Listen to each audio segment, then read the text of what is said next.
o algún otro negocio. Vamos a dar inicio a nuestro tema del día de hoy. Vamos a continuar con el capítulo número 2, a partir del versículo 18 del segundo libro de Samuel. Y bueno, pues aquí la palabra de Dios, si tomamos en consideración lo que había estado pasando, ya en el capítulo 2, pues nos está nos está haciendo una narración de justamente lo que estaba sucediendo en el campo de batalla. Y resulta que Asael pues comienza una persecución en contra de Abner. Curiosamente la palabra de Dios nos narra que Asael era ligero como una gacela del campo, ¿verdad? Y comenzó a perseguir a Abner después de la derrota. Y Abner le advierte a Asael, le dice, por favor, ya no me persigas, no quiero matarte, ve y pelea con uno de los jóvenes para que yo no tenga más problemas con tu hermano, con Joab. Y pues, ¿qué hace Asael? No toma la advertencia, simplemente sigue corriendo. Dice la palabra de Dios que corría muy rápido y que no se hacía ni a la izquierda ni a la derecha, iba directo contra Abner. Entonces Abner toma su lanza y pues con el cabo de la lanza, con la parte de atrás de la lanza, ensarta en el estómago a Asael y lo mata. Bueno, aquí nosotros tenemos que ver una realidad, mis amados hermanos, cuando pues desgraciadamente no tenemos consideración de lo que estamos haciendo y no escuchamos de alguna manera alguna advertencia. Recuerden que pues Dios se vale de cualquier medio para advertirnos, para llamar nuestra atención y que de esa manera pues podamos hacer las cosas pues de acuerdo a la voluntad de Dios. ¿Y qué fue lo que sucedió? Pues la muerte, vemos cómo suele llegar por los caminos menos sospechados. A menudo somos traicionados por las hazañas que nos enorgullecen. ¿Qué es lo que le sucedió a Asael? Pues justamente lo que le enorgullecía era que era muy rápido y esa misma rapidez lo llevó a su muerte. La velocidad de Asael, de la cual tanto presumía, pues no le sirvió, sino más bien lo apresuró hacia su final. Este día yo quisiera que tuviéramos un poquito de tiempo de reflexión para preguntarnos qué es lo que más nos enorgullece, qué es lo que de alguna manera para nosotros pudiera ser loable de nuestra propia vida, qué es lo que hacemos, entre comillas, muy bien, que pudiera llevarnos en un descuido hasta nuestra propia destrucción o en su defecto, pues al sufrimiento. ¿Por qué no decirlo de esa manera? Entonces, ya después vemos cómo Joab y Abisai pues siguen la persecución en contra de Abner. Abner logra reunir, les comento que la palabra nos está haciendo aquí la reseña de todas las vicisitudes que estaban sucediendo en el campo de batalla y pues logra reagrupar al ejército con los hijos de Benjamín y propone un cese al fuego a Joab, porque pues Joab era hermano de Asael y obviamente quería tomar venganza. Joab responde asegurando que podrían haber seguido hasta la mañana si no hubiera hablado. Sin embargo, Joab retira a sus hombres de la persecución. ¿Qué es lo que sucede aquí, mis amados hermanos? Vemos que Abner, pues al llamar la atención de Joab sobre las malas consecuencias de una guerra civil, porque era lo que estaban viviendo, ¿se acuerdan de lo que comentábamos ayer? Entre los propios connacionales se estaban matando. Pues de alguna manera quienes se toman a la ligera este tipo de luchas antinaturales, pues solamente van a hallar amargura para todos los involucrados. Y es lo que le estaba diciendo Abner, le decía, por favor, ya vamos a parar esto, no tiene caso que sigamos amargando nuestra vida, que sigamos pues sufriendo las consecuencias de esta guerra civil. Pero cuán fácil es que los hombres usen la razón cuando les conviene. Pero desgraciadamente no es muy fácil que la usen si les resulta inconveniente. Por lo regular, nosotros queremos hacer las cosas a nuestra manera y siempre sacar ventaja de lo que hacemos.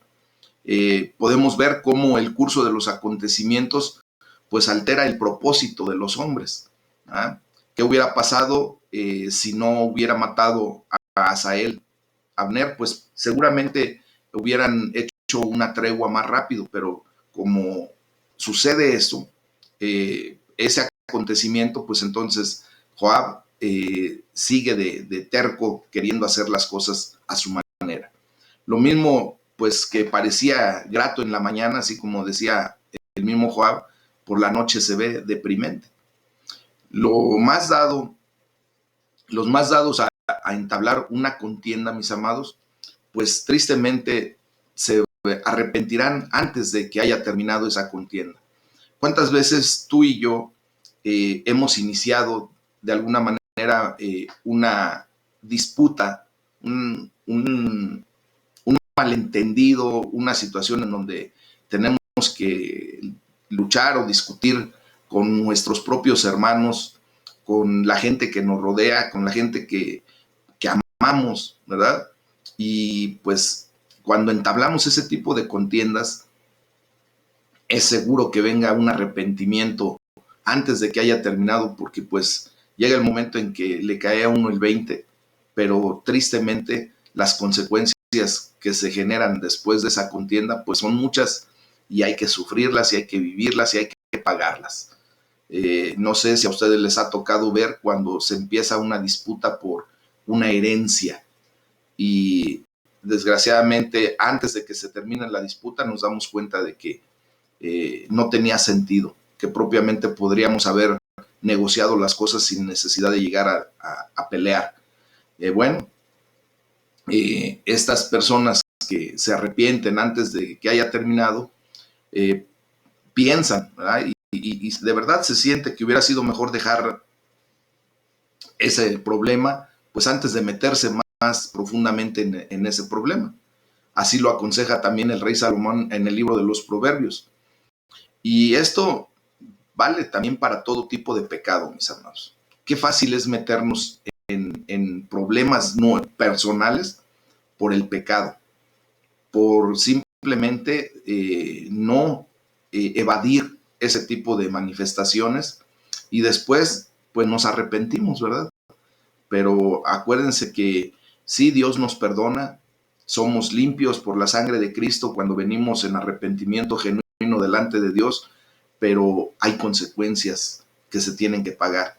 Y por eso, pues vale la pena mejor, antes de meternos en problemas por el pecado, mejor evitarlo a toda costa. Que Dios nos dé la oportunidad y la fortaleza, la valentía para resistir ante la tentación y no caer en el pecado.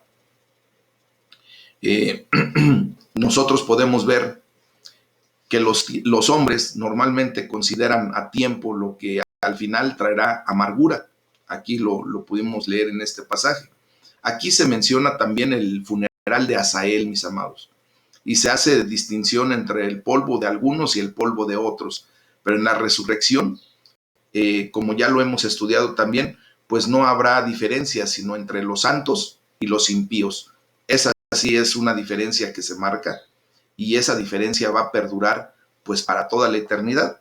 ¿Por qué? Porque los santos, pues la palabra de Dios nos enseña que iremos a la presencia de Dios, todos aquellos que hemos depositado nuestra fe y nuestra confianza en Cristo Jesús, pues iremos a la presencia de Dios y todos los que no quisieron esa condición, pues desgraciadamente tendrán que pagar las consecuencias, ¿ok?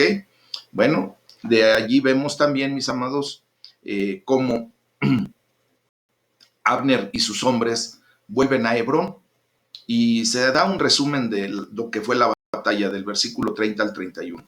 Dice el resumen que faltaron de los hombres de David 19 hombres y Asael, o sea, murieron 20. Y de los siervos de David hirieron a 360 hombres, los cuales murieron del ejército de Abner.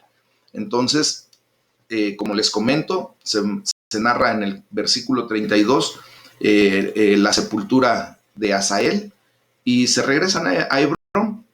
Ahí se acaba prácticamente esa contienda y nosotros podemos ver ya en el capítulo 3 completo, a partir del versículo 1, el resumen también de las batallas de David. Y esto es en cumplimiento de, en el primer libro de Samuel, capítulo 15, versículo 28, pues así también lo genera. Dice, y cito, primera de Samuel 3:1, dice, hubo larga guerra entre la casa de Saúl y la casa de David, pero David se iba fortaleciendo y la casa de Saúl se iba debilitando. Y justamente fue el cumplimiento de lo que Samuel como profeta declaró, y se viene a cumplir ya aquí en el resumen que se nos da en el capítulo 3 del segundo libro de Samuel. ¿Ok? Entonces, pues ya del versículo 2 al 5 se nos narra acerca de los hijos y herederos de David, y pues empieza a nombrar a cada uno de los hijos, y dice que está Amnón, que es hijo de Ahinoam, la jezreelita. Después viene Kileab, hijo de Abigail. ¿Se acuerdan que Abigail, pues después de haber quedado viuda, David la toma por esposa y con ella tiene a Kileab? Después viene Absalón, el hijo de Maca, que era la hija del rey de Jesur. Después viene Adonías, que es hijo de Agit. Y posteriormente viene Cefatías, el hijo de Abital. Y por último mencionan a Itream, hijo de Egla, mujer de David. Entonces vemos aquí ya la situación de que posteriormente al nombramiento de los herederos, los hijos y herederos de David, se vuelve a mencionar acerca de una lealtad de Abner hacia David. Recordemos que ya la casa de Saúl pues ya había empezado a fracturarse, ya se estaba dividiendo, y Abner era el único que se estaba esforzando por mantener la unidad por la casa de Saúl. Entonces ya se nos narra ahí del versículo 6 al 11 cómo Abner aprovecha la guerra entre la casa de Saúl y la casa de David para fortalecerse personalmente. Recuerden que el hombre no da paso sin guarache, ¿verdad? Como decimos, normalmente tendemos a tener la idea de sacar dividendos de alguna de las empresas a la que nos aventuremos. Y bueno, pues aquí como estaban peleando constantemente la casa de Saúl y la casa de David, pues Abner, que quería que se fortaleciera la casa de Saúl, vio que prácticamente eso ya iba a ser imposible, y pues, ¿qué es lo que hace? Empieza a fortalecerse personalmente para tener mayor autoridad sobre muchos. Entonces, ¿qué hace? Tomar a Rispa, que era concubina de Saúl, y también toma lo que le pertenece a la casa del rey. Se consideraba en ese momento pues ya como una usurpación del trono. O sea, Abner ya estaba en una condición en la que él estaba queriendo ya ocupar el trono de Saúl. Y Absalón, el hijo de David, pues también estaba ya con pretensiones de tomar el trono, y eso lo haría un poquito tiempo después, ¿verdad? Entonces, vemos cómo cuando desgraciadamente uno de los líderes o el líder principal deja de ejercer esas funciones, ya sea por muerte o por cualquier otra cosa, pues cada uno quiere jalar agua para su molino y tratan, ¿verdad? Según sus pensamientos, sus ideales, pues de hacerse conforme a lo que ellos piensan que debería de ser, y no toman en consideración a Dios, mis amados. Esto genera una situación crítica porque pues, se reacciona en forma airada a la acusación del rey Isboset. ¿Se acuerdan que Isboset, que era el hijo de Saúl, había sido puesto por rey? Y de esa manera, pues también está ahí el encono. ¿Y qué es lo que dice Isboset? ¿Soy yo cabeza de perro que pertenezca a Judá? Perdón, esto fue lo que dijo Abner. Con esta expresión, pues está diciendo que él no era cualquier persona, que tenía de alguna manera derecho sobre lo que estaba reclamando y haciendo. Entonces Isboset, ¿verdad? Y toda la casa de Saúl se sienten endeudados con Abner. Dice, yo he hecho misericordia de la casa de Saúl. ¿Qué es lo que está pasando ahí? Que en muchas ocasiones los hombres ponemos las cosas a nuestro entender, desde nuestra perspectiva, y endeudamos moralmente a la gente que está a nuestro alrededor o contra quienes vamos, porque hacemos reclamo, como lo hizo este Abner, hacía un reclamo de lo que él había hecho, entre comillas, pues para la casa de Saúl, pero siempre pensando en lo que iba a obtener en ganancia. Y ese es el poder que ha llegado a tener allí en Israel. Abner llegó a tener poder por ese tipo de declaraciones. Y dice, no te he entregado en mano de David. Entonces, ¿qué es lo que sucede? Que allí es esta actitud, mis amados, de Abner, pues no tiene consideración de nadie, ni siquiera de la mujer que él había decidido tomar para sí, que es esta Rispa. Le dice, tú me haces hoy cargo de pecado de esta mujer. O sea, se defendía de situaciones que pues él había provocado. Y Isboset, vemos como sin Abner, pues no tiene esperanza. ¿Por qué? Porque Abner venía a ser como el principal de los que mandaban en el ejército. ¿Ah? Y ahora pues estaba apoyando la gestión de David. Ahí lo vemos entre el versículo 9 y 10. Abner reconoce la realidad del futuro de Israel. ¿Qué es lo que está viendo? Que justamente David tenía que ocupar el trono porque así Dios lo había dicho. Abner sabe que Dios unirá a los dos reinos bajo David.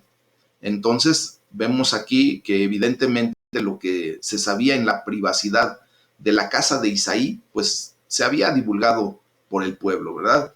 ¿Qué es lo que pasa? Normalmente vemos que entre la gente el chisme corre rápidamente y el último que se entera es la persona que era la más interesada. En este caso, Saúl se viene a enterar de lo que había sucedido en la casa de Isaí años atrás, pues hasta prácticamente el día de su muerte, ¿no?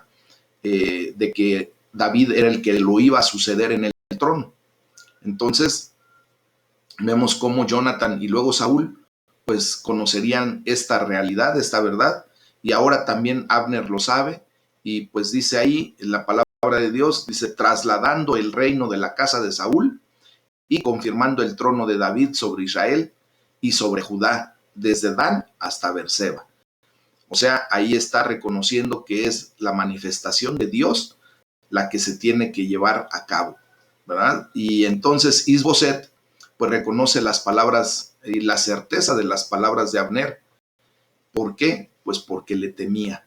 Porque ahí en el versículo 11 es muy claro que dice que le temía y por eso empieza a ver la realidad de las cosas. Entonces, mis amados, vemos que esta larga guerra, pues simplemente es una prueba para la fe y la paciencia también de David, e hizo que su ascensión al trono fuese muy larga, a la larga también bien recibida. La contienda entre la gracia y la corrupción en el corazón de los creyentes, para nosotros nos debe quedar como ejemplo, pues puede compararse muy bien con esta batalla. Hay una larga guerra entre ellas, la carne contra el espíritu contra la carne, ¿verdad? El espíritu contra el mundo, el espíritu contra el enemigo común, pero a medida que se lleva a cabo y se realiza la obra de santidad a la que hemos sido llamados, pues la corrupción debe ir debilitándose cada vez más. O sea, el pecado tiene que ir menguando cada vez más, así como lo fue la casa de Saúl. En ese comparativo, ¿verdad? La casa de Saúl representa ya la corrupción, el pecado de la sociedad, mientras la gracia se va fortaleciendo cada vez más. Así pasó con la casa de David. Recuerden, entonces, la casa de Saúl estaba representando pues la corrupción, el pecado, y la casa de David, por otro lado, estaba representando buscando la gracia y el correcto hacer las cosas delante de Dios. Recuerden que David lo primero que hacía era siempre correr a Dios para pedir dirección. Y obviamente pues Dios le daba esa dirección. Entonces, vemos ya del versículo 7 al 21, cómo pues la condición de lo que es Abner, ¿verdad? Muchos como Abner son demasiado orgullosos, mis amados, para tolerar reprensiones. Ni siquiera la sospecha de ser culpables, ¿verdad? La aceptan, ni siquiera la sospecha. Pero tristemente vemos que no están exentos de cometer hasta los crímenes más bajos. Mientras los hombres sigan pecando y evidentemente sin que ello les preocupe, pues suelen estar conscientes que luchan contra Dios y aún así no les importa. Siguen en esa necedad. Muchos pretenden servir sus propios intereses como Abner, ¿verdad? Y traicionan a los que en ellos confían cuando pueden sacar alguna ventaja. Como les comentaba hace un momento, Abner lo único que quería era fortalecerse para llegar completamente a usurpar el trono de Saúl. Pero ¿qué pasa? El Señor pues sirve sus designios aún por medio de los que son motivados a actuar por venganza, por ambición o hasta por lujuria. Pero como ellos no tienen la intención de honrar a Dios, al final pues serán desechados con desdén. Hubo una verdadera generosidad tanto para Mical como para el recuerdo de Saúl al recibir a David, a Mical, ¿se acuerdan? Recordando probablemente de qué manera debía su vida al afecto de ella. Recuerden que Mical en algún momento pues salió a su encuentro para que no matara a su esposo, que no hiciera feos, y después pues simplemente Dios pone esas cosas en orden. Sabiendo que estaba separada de él, en parte por la autoridad de su padre. Recuerden que Saúl la entregó a otro hombre, pero después pues David hace misericordia de la casa de Saúl a través de Mical. Entonces, ¿qué nos enseña esto? Que ningún hombre debe poner su corazón en aquello a lo cual no tiene derecho. Dios siempre nos va a poner las cosas en orden. Si una desaveniencia separa a marido y mujer y se tiene la expectativa de la bendición de Dios, pues se deben reconciliar y vivir juntos con amor. Eso es lo que nos enseña la palabra de Dios en este sentido, mis amados. Entonces, vemos también cómo se genera el pacto entre David y Abner, como les decía. Abner envía mensajeros a David, allí en el versículo 12, y le dice, mi mano estará contigo para volver a ti todo Israel. ¿Qué le está diciendo a David en el versículo 12? Que él lo iba a apoyar, ¿verdad? Se pone de su lado. Y bueno, David acepta la propuesta de Abner, pero pide una señal de su honestidad. Y en el versículo 13 le dice, no me vengas a ver sin que primero traigas a Mical. David pide a Isboset en la entrega de Mical. Y después, ¿qué hace? Abner hace una gestión para entregar el poder a David. Y habla con los ancianos de Israel, habla con la tribu de Benjamín, habla con David mismo ahí en Hebrón.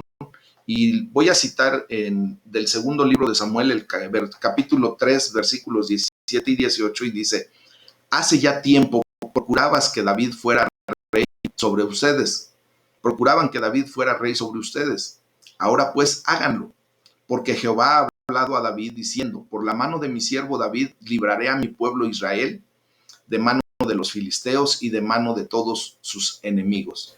Entonces, ya en el versículo del 20 al 21, Abner habla con David y le dice, juntaré a mi señor el rey a todo Israel para que hagan contigo pacto y tú reines como lo desea tu corazón.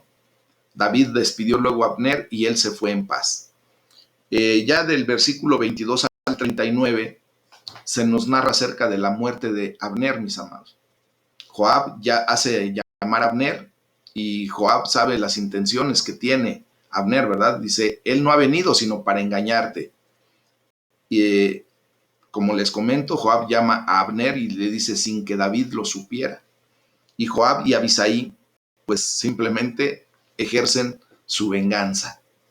Recuerden que pues por la lanza de Abner muere su hermano Asael. Entonces matan a Abner. Ahí en el versículo 27 nos narra en venganza de la muerte de Asael, su hermano. David, ya del versículo 28 al 30, se proclama inocente de esa muerte. Dice, yo no participé, yo ni siquiera estaba enterado, ¿verdad? Y dice, inocente soy yo y mi reino delante de Jehová para siempre. Porque él pues no iba a cargar con una muerte que él no había ni mandado a generar y mucho menos hecho. Entonces vemos cómo David anuncia 5 maldiciones sobre Joab y su casa. Y dice que caiga sobre la cabeza de Joab. Otra maldición es que nunca falte. Entonces, ¿qué es lo que dice?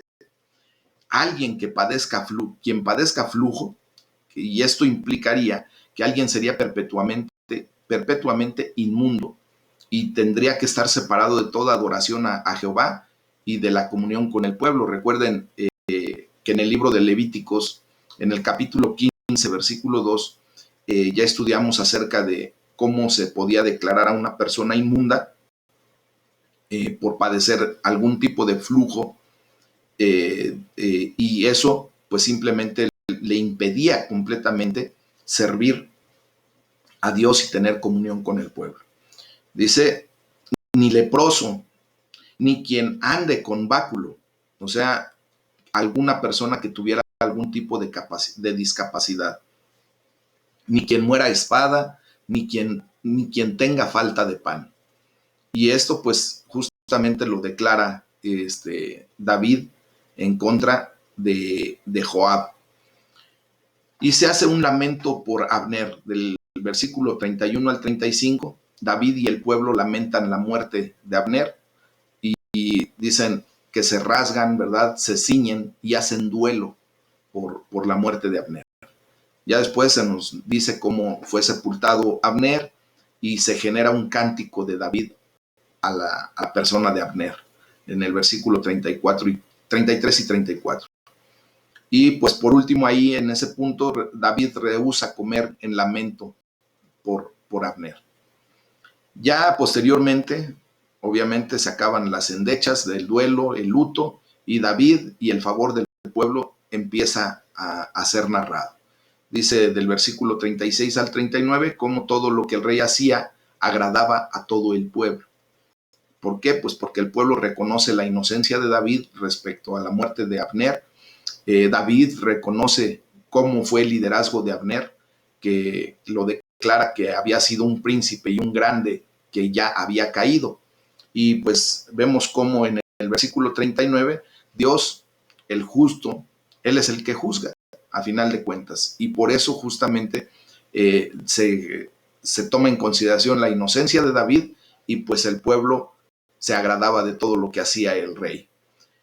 Quiero hacer el comentario aquí acerca de las circunstancias que ayudaron al crecimiento de David. Primero, pues existían muchos problemas internos en Israel, como ya lo hemos visto.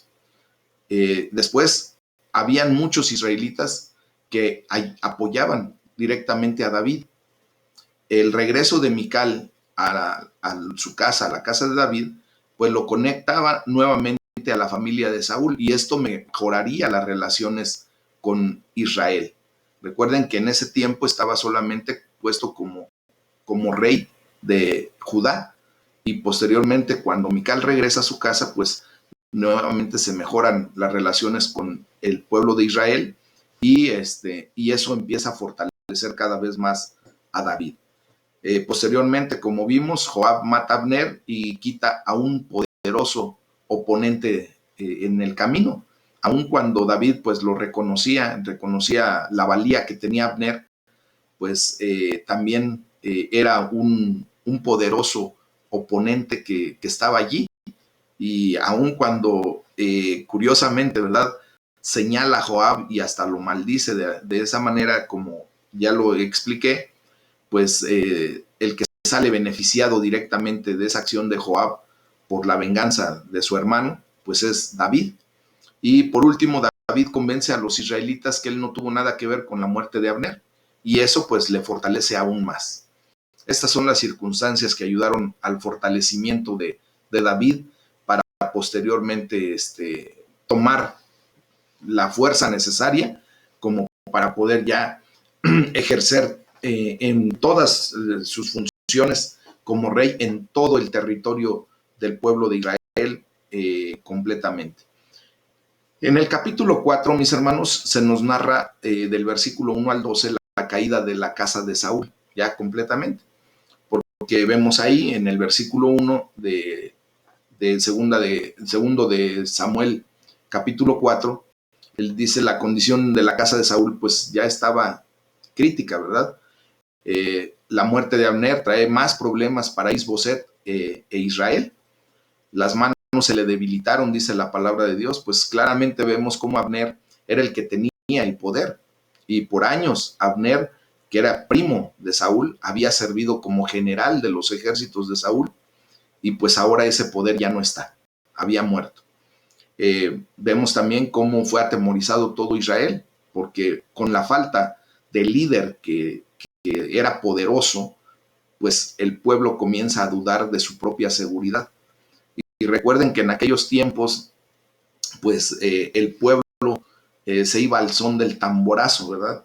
Que era lo que sucedía cuando empezaba alguien a sentir inseguridad porque ya no había un líder que los estuviera llevando correctamente a la batalla, cualquier cosa, pues todo el pueblo sentía ese decaimiento y se atemorizaba fácilmente.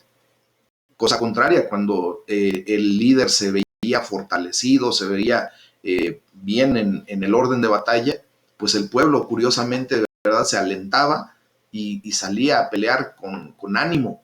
Bueno, pues aquí era la situación contraria. Ya como el líder había muerto, pues todo el pueblo de Israel ya estaba padeciendo la debilidad y el temor que traía el hecho de no tener a un líder bien establecido que tuviera esa fortaleza y ese poderío como lo tuvo Abner. Ya del versículo 2 al versículo 7 se nos narra acerca de la insurrección de Recab y Baana. ¿Cuál era la identidad de estos hombres?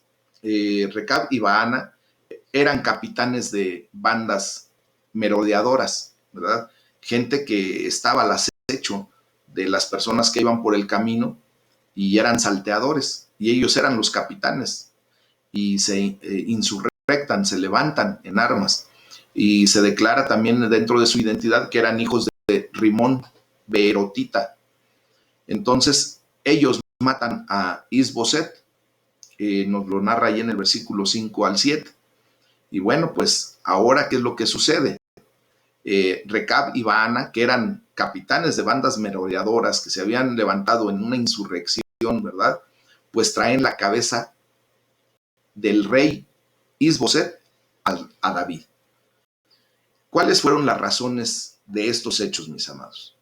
Le dicen a David, lo matamos porque procuraba matarte. Y ahora Jehová ha vengado hoy a mi señor el rey. O sea, que había vengado a David. Y pues es evidente que ahora ellos querían cambiar de banda, ¿verdad? Querían pasarse de la condición de merodeadores a ser piezas importantes dentro del ejército del rey David. Pero ¿cuál fue la reacción de David, mis amados hermanos? En el versículo del 9 al 12 se nos narra que David tuvo una reacción y dice, mataron a un hombre justo en su casa y sobre su cama, o sea, cobardemente, ¿verdad? David justifica su juicio de esta declaración, pues basado en lo que ocurrió con el amalecita cuando trajo las noticias de Saúl, ¿verdad? ¿Se acuerdan? Cuando ese muchacho viene y le dice, Señor, en la guerra, pues los israelitas sufrieron la derrota, mataron, el rey Saúl me estaba pidiendo que, ¿cómo se llama? Que hasta yo lo matara y yo lo acabé porque pues él ya se había metido la lanza y ¿cuál fue la reacción de David? Pues se molestó porque obviamente él dice, ¿cómo es posible que tú hayas levantado tu mano en contra del ungido del Señor? Bueno, pues así justamente reacciona y por eso justifica este juicio de decir mataron a un hombre justo en su casa y en su cama. Entonces David ordena matarlos y sepultar la cabeza de Isboset en el sepulcro de Abner. Y bueno, aquí cabe destacar que David había jurado a Jonatán y a Saúl que no iba a tocar la casa de Saúl. ¿Se acuerdan? Eso lo vimos en el primer libro de Samuel, capítulo 20 y en el capítulo 24. Quiero hacer con esto una narrativa acerca de la sabiduría de David. Son 4 puntos los que quiero tocar en este sentido. Primero, pues muestra una sabiduría con los filisteos. David les da la impresión, ¿verdad?, que está de su lado mientras mata a sus aliados y da el botín a las ciudades de Judá. También muestra sabiduría en el caso de la muerte de Saúl, que es lo que hizo, castigar a la Amalecita y componer un cántico alabando a Saúl y a Jonatán, su amado amigo, ¿verdad? Y también, pues, comienda a los hombres que le habían enterrado a Saúl. El punto número 3 que muestra la sabiduría de David es que en el caso de la muerte de Abner, David condenó la acción de Joab y pues sepulta a Abner con honores después de ordenar el lamento público de su muerte. Y el punto número 4 que muestra la sabiduría de David es en el caso de la muerte de Isboset. Reconoce a Isboset como un hombre justo e inocente y castiga a sus asesinos. Entonces vemos aquí como la sabiduría, ¿verdad?, de David en estos casos, especialmente los relacionados con la casa de Saúl, pues le daba a ganar mucha admiración por parte del pueblo y sobre todo el apoyo de las tribus del norte, o sea, las tribus de Israel. Y así, pues le permite llegar a ser rey sobre todo Israel, sobre las tribus del norte y las tribus del sur, o sea, sobre Israel y Judá.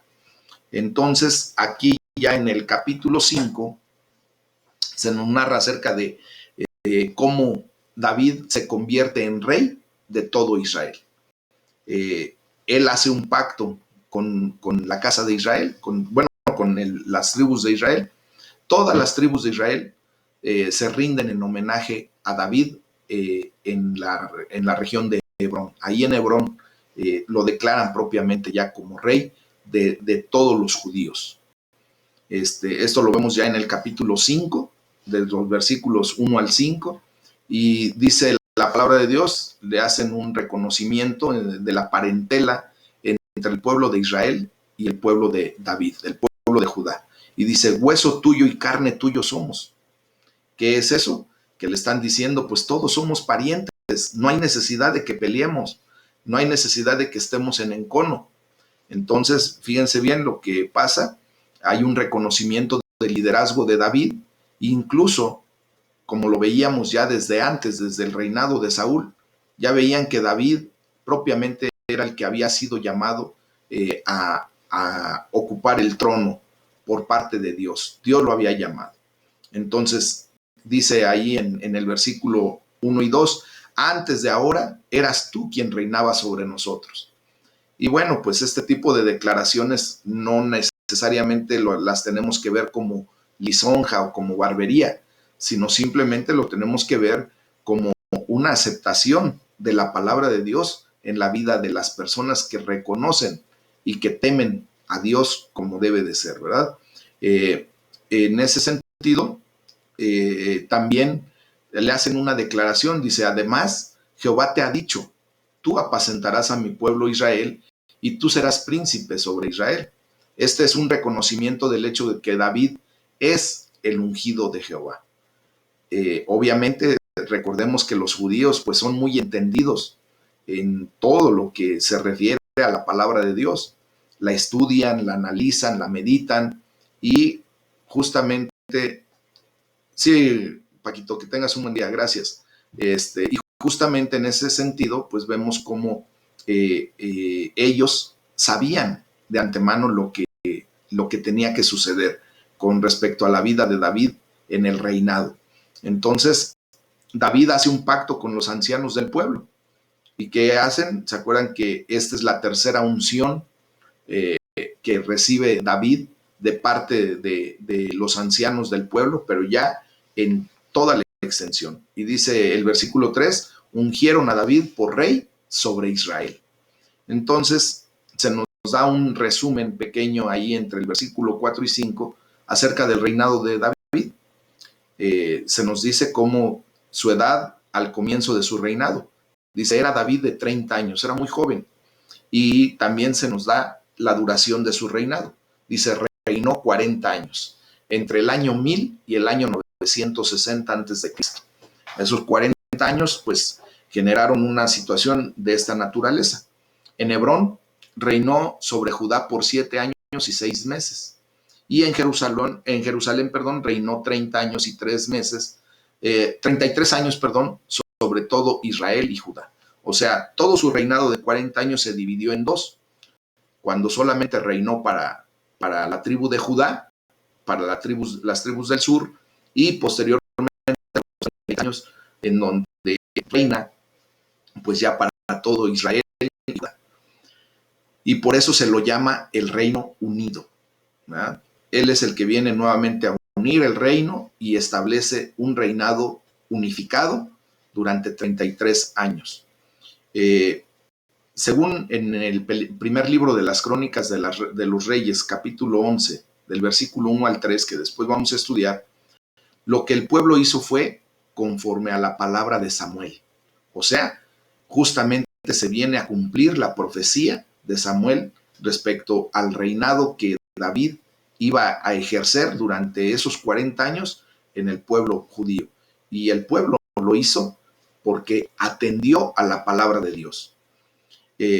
Ya posteriormente se nos narra acerca de David, cómo toma la ciudad de Jerusalén como su ciudad y la hace propia. David marcha a Jerusalén y se encuentra con la resistencia, ¿verdad?, normal, de gente que de alguna manera pensaba que al venir esta persona iba a hacer líos, iba a hacer cosas. Entonces, ¿qué es lo que sucede? Pues los habitantes de Jerusalén, los jebuseos, rehúsan dejar entrar a David y le dicen, tú no entrarás acá, pues aún los ciegos y los cojos te echarán. Pero pues simplemente David entra y toma por la fuerza la ciudad de Sión, o sea, la ciudad de Jerusalén. Y desde este momento pues se conocía ya como la ciudad de David. A partir de allí se empezó a conocer como la ciudad de David. Y en venganza por lo dicho por los jebuseos, pues David manda y dice, suba y hiera a los cojos y a los ciegos aborrecidos, órale, para que de una vez se queden quietos, ¿verdad? Lo que hace justamente es echar a ese pueblo de Jerusalén, de su ciudad, y empieza el crecimiento de David ya como rey activamente. Lo vemos del versículo 9 al 11. David iba adelantando y engrandeciéndose, dice la palabra de Dios. Jehová de los ejércitos pues estaba con él y esto era lo que más lo fortalecía. Esto lo lleva a tener una gran reputación, mis amados hermanos, y esa reputación de David llega hasta la ciudad de Tiro. Pues empiezan en una condición muy especial ayudando con la construcción de la casa de David. O sea, ya propiamente establecido como rey, empieza una reconstrucción de toda la situación y pues la casa de David se va fortaleciendo, su reinado se va haciendo cada vez más firme y pues David tiene un reconocimiento, ¿verdad? Dice que él entendió que Jehová le había mandado hacer algo. Primero lo había confirmado como rey sobre Israel y después lo había engrandecido, ¿verdad? Había engrandecido su reino por amor de su pueblo Israel. O sea, Dios hizo todo eso en la persona de David por amor a su pueblo y lo confirmó nuevamente como rey sobre todo Israel. Entonces, vemos cómo la vida personal de David ya en la ciudad de Jerusalén se nos narra del versículo 13 al 16. Y pues es muy fácil, mis amados hermanos, como siempre lo hemos visto, confiar en Dios cuando uno está pasando por situaciones bien. Pero David tiene una particularidad muy especial. David confía fácilmente cuando está huyendo para salvar su vida. ¿Se acuerdan de toda esa corretiza que le metió Saúl? Bueno, pues David siempre confió en Dios, siempre confió en Dios. Esto nos tiene que dejar una enseñanza de que nosotros debemos de confiar en Dios aún en medio de las circunstancias que podamos estar viviendo. Y de la misma manera, pues también vemos, ¿verdad? Cómo es muy fácil, mis amados, alejarse de Dios cuando la vida se torna demasiado relajada. ¿Qué fue lo que sucedió con David? Cuando él ya vio que su reino estaba establecido, que estaba fuerte, que podía disiparse, como que podía relajarse, pues empieza a alejarse un poco de Dios y lo trae a situaciones críticas. En el lujo y en la tranquilidad de su palacio, pues David hace exactamente esto, ¿verdad? Se aleja de Dios. ¿Y de qué manera? Pues empieza a cometer errores. Dice el versículo 13 que David tomó más concubinas. Y luego se nos narra acerca de los hijos que le nacieron ya en Jerusalén, del versículo 14 al 16. Vemos cómo también David derrota a los filisteos 2 veces. Y en la primera invasión de los filisteos, del versículo 17 y 18, dice que subieron todos los filisteos para buscar a David. ¿Cuál fue la razón por la que buscaban a David? Pues porque David había sido ungido por rey sobre Israel. Por eso lo buscaban, para matarlo. Y mientras que David reinaba solamente sobre Judá, ¿verdad? Pues evidentemente los filisteos estaban dispuestos a soportar a David.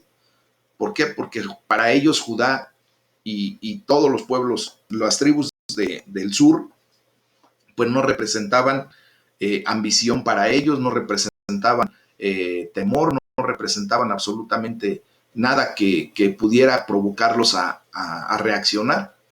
Pero cuando ya es ungido como rey sobre todo Israel, pues ahora sí le interesa, ¿verdad? Y entonces es lógico ver que estos filisteos pues tengan desconfianza del poderío de David, porque no es lo mismo el ser el rey de las tribus del sur de Judá que ser el rey de toda la nación completa. Entonces, por eso deciden invadir a Israel y precisamente en la ciudad de Jerusalén. Pero, ¿cuál es el punto donde empieza la invasión? Dice la palabra de Dios que por el valle de Refaim, era a poca distancia hacia el suroeste de Jerusalén donde empieza esa invasión. ¿Y cuál fue la decisión de David? Bueno, pues él lo oyó y descendió a la fortaleza. Y empieza ahí el lío. David consulta a Jehová, como les digo, él siempre tenía esa bendición de verdaderamente confiar en Dios en todo momento. Y Jehová le responde a David y le dice, ve, porque ciertamente entregaré a los filisteos en tu mano. Ahí el versículo 19 nos lo narra, ¿verdad? ¿Y qué es lo que sucede? Pues justamente lo que Dios le dice. David vence a los filisteos en ese momento. David le da toda la gloria a Dios y dice la palabra de Dios ahí en el versículo 20 y 21 que quebrantó Jehová a mis enemigos delante de mí como corriente impetuosa. Y por ende, David destruye a todos los ídolos que llevaban los filisteos en ese momento. Después se nos narra en el versículo 22 la segunda invasión de los filisteos. ¿Qué hace David? ¿Qué creen que hizo? Consultar a Jehová. ¿Y qué dice? No subas, le dice Jehová, dice, sino ahora rodéalos. Dice, Jehová saldrá delante de ti a herir el campamento de los filisteos. Ya en el versículo 25 se nos narra cómo David vence a los filisteos. Dice la palabra, y David lo hizo así. ¿Cómo lo hizo? Rodeando a los filisteos, dice, e hirió a los filisteos. Pues esto siempre ha sido la clave al éxito de David. ¿Cuál? El escuchar la voz de Dios, el primero saber qué es lo que Dios lo manda a hacer y ejecutar a cabalidad, pues, esa ordenanza. Esto, mis hermanos, nos tiene que quedar como una super enseñanza. No hagamos las cosas solamente porque algo sale de nuestra mente o de nuestro corazón sin antes consultar con Dios. Dios nos tiene que llamar, Dios nos tiene que llevar, Dios nos tiene que dar, ¿verdad?, la dirección correcta. Y esa es la clave del éxito de David, pues que sea la clave del éxito de nosotros. Cada vez que tengamos una empresa por hacer, cada vez que tengamos que levantarnos a una actividad en particular, busquemos en oración la dirección de Dios. Y vamos a ver cómo Dios siempre nos va a llevar por el mejor camino. Y nos va a dar las estrategias. Si vemos aquí, Dios le dio las estrategias en las dos invasiones de los filisteos. Primero le dice, sube y pelea con ellos directamente. Y en la segunda le dice, no subas, ahora rodéalos. Y al rodearlos, pues obviamente Dios le da la estrategia a David y cómo los lleva a vencer a los filisteos de una manera, pues, como Dios lo había mandado a hacer, ¿verdad? Entonces, esta es la enseñanza del día de hoy, mis amados. Vamos, como ven ustedes, extrayendo ejemplos de la palabra de Dios, de este tipo de enseñanzas, pero yo me gustaría que de verdad lo tomáramos pues como el ejemplo a seguir de lo que debemos y de lo que no debemos hacer. Es para lo que estamos estudiando la palabra, es para lo que Dios nos dio la oportunidad de tener este bendito libro en las manos, para escudriñarlo, para meditarlo, para ir viendo, ¿verdad?, a través de lo que Él permitió que se escribiera, las enseñanzas que deben de traer a nuestra vida bendición, que nos deben de alguna manera direccionar hacia dónde tenemos que ir y cómo tenemos que hacer las cosas. Este es el manual de vida simplemente, mis amados. Para todos aquellos que pensábamos que pues nadie nacimos sabiendo, es efectivo, pero todos tenemos la oportunidad de aprender. ¿Y de aprender de quién? Pues del creador de la vida, a través de su enseñanza, a través de su palabra. Amén. Pues vamos a orar, mis amados hermanos. Es el tema del día de hoy. Vamos el día de mañana a iniciar con el tema